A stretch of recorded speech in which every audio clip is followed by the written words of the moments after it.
మీ ఇంట్లో కూడా ఏసీ ఉంటే ఈ చిన్న పని చేయండి. మీకు వచ్చే కరెంట్ బిల్లు చాలా వరకు తగ్గుద్ది. హాయ్ ఫ్రెండ్స్, ప్రతి వారానికి ఒకసారి మా ఇంటిని దగ్గరుండి క్లీన్ చేయడం నాకు బాగా అలవాటు అనమాట.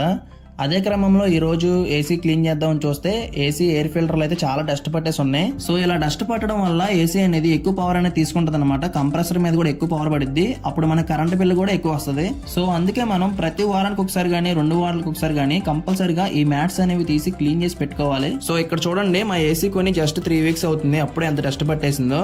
సో ఇప్పుడు ఈ డస్ట్ అంతా క్లీన్ చేయాలన్నమాట. సో మన దగ్గర ఏదైనా పాత బ్రష్ కానీ క్లాత్ కానీ ఉంటే ముందు మ్యాట్స్ మీద ఉన్న డస్ట్ మొత్తం క్లీన్ చేసుకోవాలి.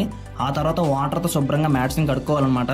తర్వాత వచ్చేసి మొత్తం డ్రై చేసుకోవాలన్నమాట. ఎటువంటి తడి ఉండకూడదు.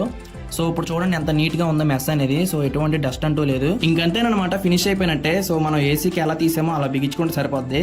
ఇప్పుడు ఆన్ చేసుకుని చూసుకుంటే మనకి ఎంత ముందు వచ్చే కూలింగ్ అంటే ఇప్పుడు ఇంకా బాగా కూలింగ్ వస్తుంది. అలాగే పవర్ బిల్ కూడా చాలా వరకు సేవ్ అవుద్ది. మీరు కూడా ఒకసారి ట్రై చేయండి. కంపల్సరీగా మీరు కూడా చేంజ్ అయినా చూస్తారు.